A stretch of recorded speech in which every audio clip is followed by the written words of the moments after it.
महाविद्यालय के YouTube channel पर आपका स्वागत है।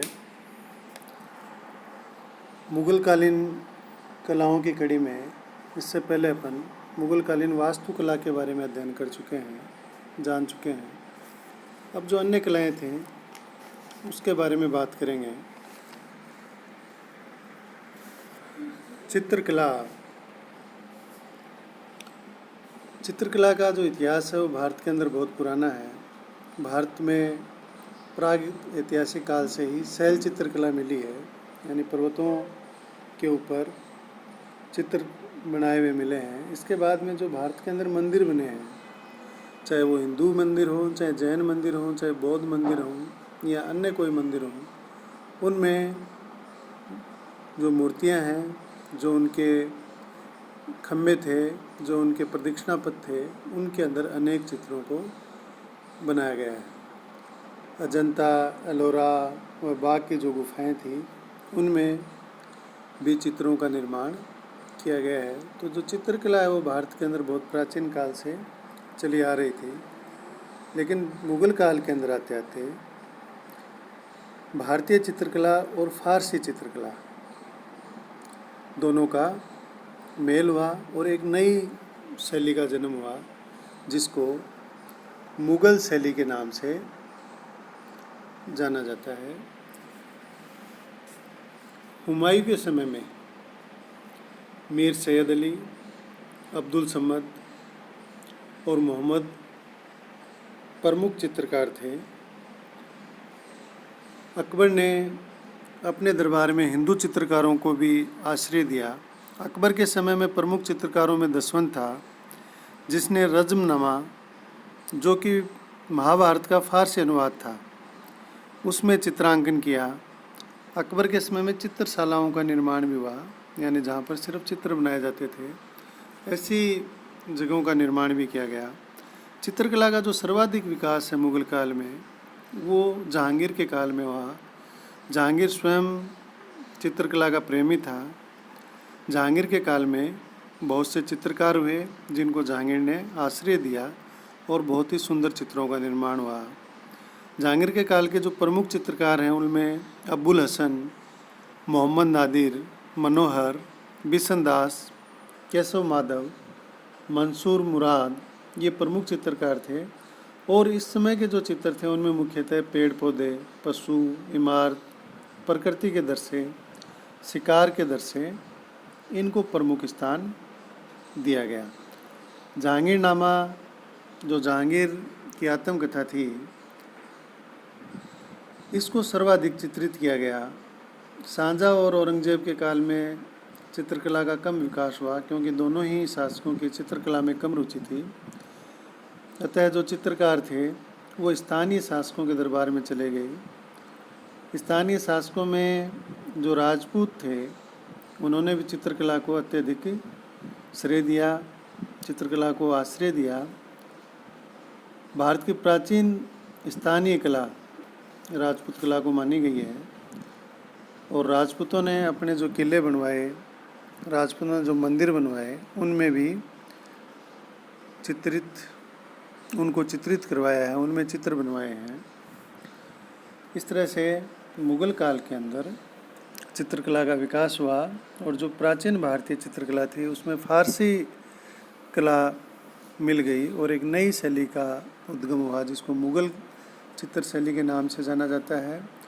और इसका जो सर्वाधिक विकास है वो जहांगीर के काल में हुआ। इसके अलावा जो स्थानीय शासक थे, मुख्यतः राजपूत शासक, पहाड़ी शासक, उन्होंने भी चित्रकला को आश्रय दिया और अपने किले और महलों और मंदिरों में इस शैली का अच्छा विकास हुआ है।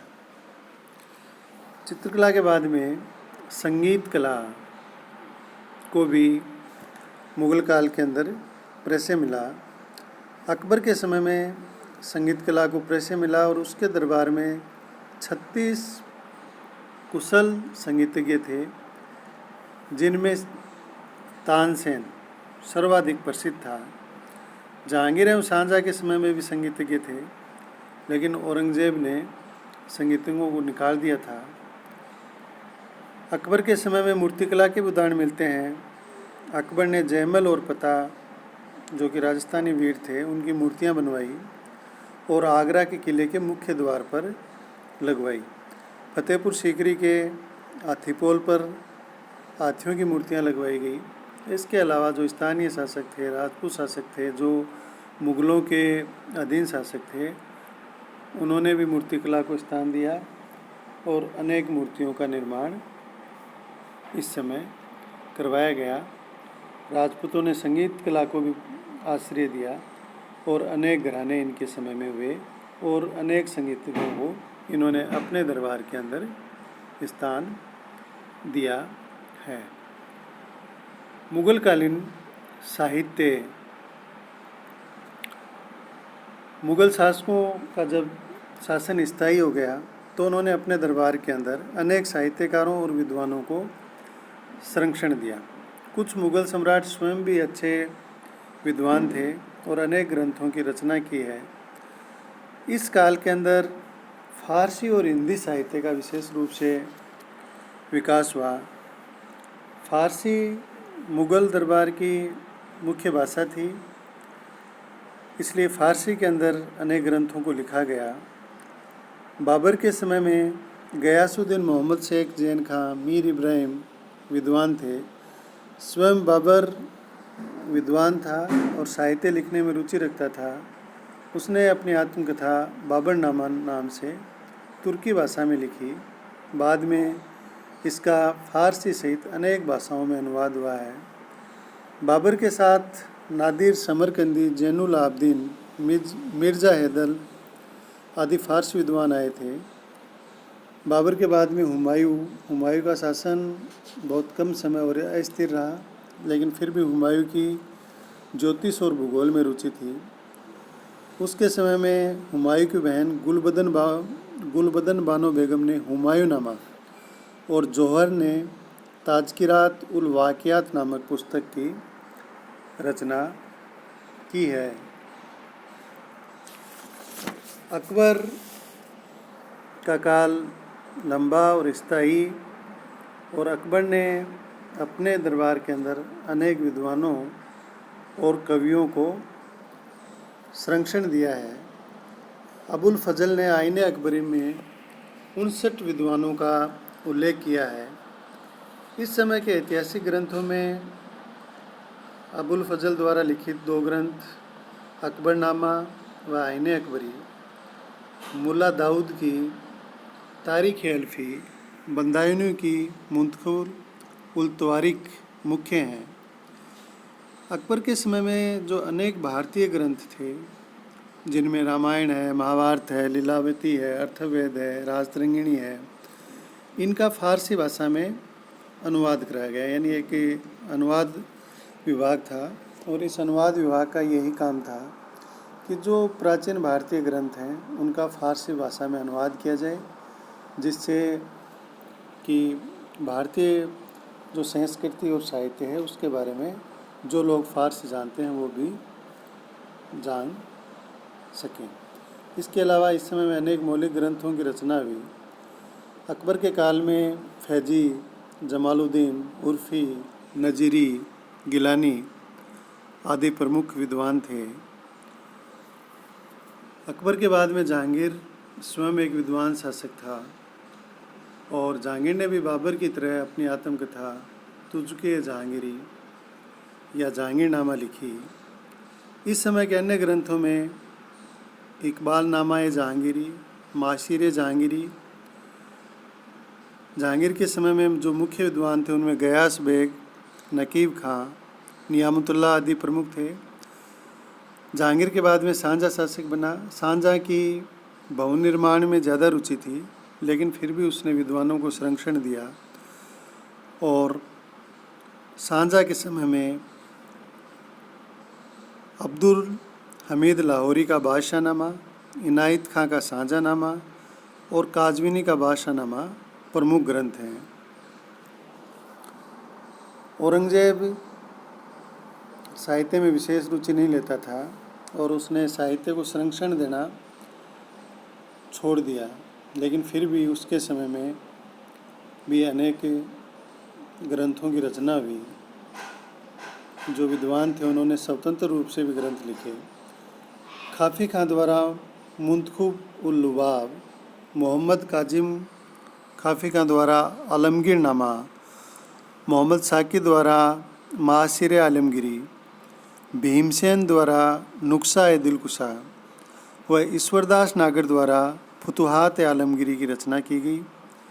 औरंगजेब की पुत्री जेबू निसा ने भी दीवान मखबी नामक ग्रंथ की रचना की। इस तरह से मुग़ल शासकों के समय में फारसी भाषा, फारसी साहित्य का अत्यधिक विकास हुआ और लगभग सभी शासकों ने साहित्यकारों और विद्वानों को संरक्षण दिया, आश्रय दिया और साहित्य लिखने के लिए प्रोत्साहित किया। हिंदी साहित्य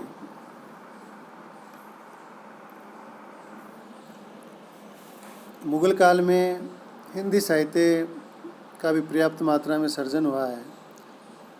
इसका कारण यह है कि इस काल में भक्ति आंदोलन चला और भक्ति आंदोलन में खूब साहित्य का सर्जन हुआ। जो स्थानीय भाषा थी उसको महत्व दिया गया, स्थानीय भाषाओं में साहित्य का सर्जन हुआ।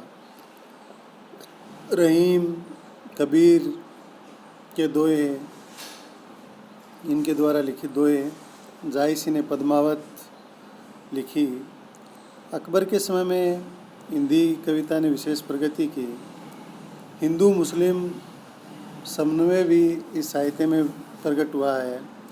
इस समय की प्रमुख रचनाओं में तुलसीदास की रामचरितमानस है, विनय पत्रिका है, गीतावली है, दोहावली है, पार्वती मंगल है, सूरदास ने सूरसागर, केशवदास ने कवि प्रिया, रसिक प्रिया, अलंकार मंजरी आदि प्रमुख जो किताबें हैं उनकी रचना की है। इसके अलावा इस समय में अब्दुल रहीम खान खाना, बीरबल, राजा भगवान दास, टोडरमल, राजा मान सिंह, ये भी विद्वान थे जिन्होंने हिंदी साहित्य को पर्याप्त संरक्षण दिया और इसके विकास के लिए कार्य किए और स्वयं ने भी इस बादशाह के अंदर ग्रंथों की रचना की है। जहांगीर और शाहजहाँ के समय भी हिंदी साहित्य का पर्याप्त विकास हुआ। कवि सुंदर को शाहजहाँ ने कविराय महाकवि की उपाधि दी और कवि सुंदर ने सुंदर श्रृंगार नामक ग्रंथ की रचना की। सेनापति ने कविता रत्नाकर की रचना की। वीर रस के कवि भूषण ने छत्रपति शिवाजी व 76 साल बुंदेला का संरक्षण प्राप्त था और भूषण ने शिवा बावनी, 76 साल दशक, शिवराज भूषण ग्रंथ लिखे। श्रृंगार रस के कवि बिहारी ने मुगल काल के अंदर बिहारी सतसई लिखी। इनको मिर्जा राजा जयसिंह का संरक्षण प्राप्त था। औरंगजेब की साहित्य में रुचि नहीं थी, इसलिए चाहे वो हिंदी साहित्य हो, चाहे फारसी साहित्य हो या अन्य किसी भाषा का साहित्य हो, उसके सर्जन का कार्य कम हो गया क्योंकि उसने संरक्षण नहीं दिया, विद्वानों को सहायता नहीं दी। संस्कृत साहित्य का विकास भी मुगल काल के अंदर हुआ है और संस्कृत और फारसी का जो पहला शब्दकोश है पारसी प्रकाश, वो अकबर के समय में प्रकाशित हुआ और इसी समय में संस्कृत भाषा के अंदर जो ग्रंथ लिखे हुए थे, जो साहित्य था, उसका फारसी भाषा में अनुवाद भी हुआ, जिससे लोगों ने संस्कृत के बारे में जानना शुरू किया।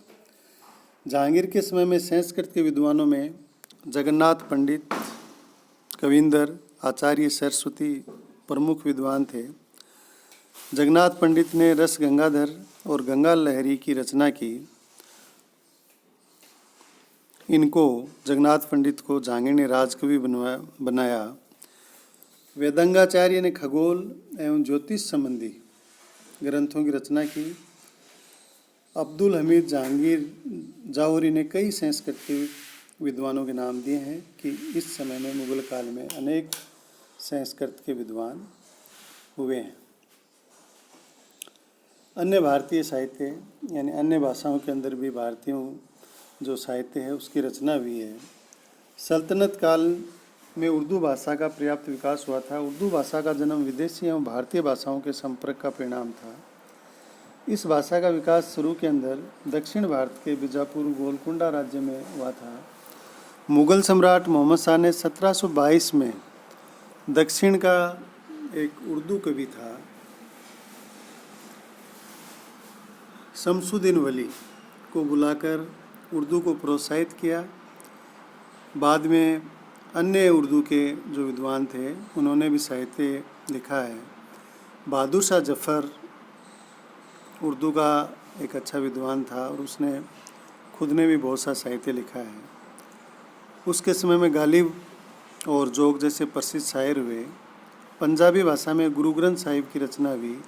बंगाली और मराठी भाषा में भी अनेक ग्रंथों की रचना हुई। इस तरह से मुग़ल काल के अंदर चित्रकला, संगीत कला, साहित्य में फ़ारसी साहित्य, हिंदी साहित्य, संस्कृत साहित्य, उर्दू साहित्य और उर्दू के अलावा पंजाबी गुरुमुखी लिपि में गुरु ग्रंथ साहिब, बंगाली मराठी में भी साहित्य की रचना हुई। तो हम कह सकते हैं कि मुग़ल काल के अंदर जो कला थी उसका विकास हुआ और मुग़ल शासकों ने, चाहे वो वास्तुकला हो, चाहे संगीत कला हो, चाहे चित्रकला हो, चाहे साहित्य हो, सभी कलाओं को पर्याप्त संरक्षण दिया। जो कलाकार थे उनको सहायता दी, जिसके कारण इन कलाओं का मुग़ल दरबार में और जो स्थानीय शासक थे, राजपूत शासक थे, उनके दरबारों में पर्याप्त विकास हुआ है। धन्यवाद।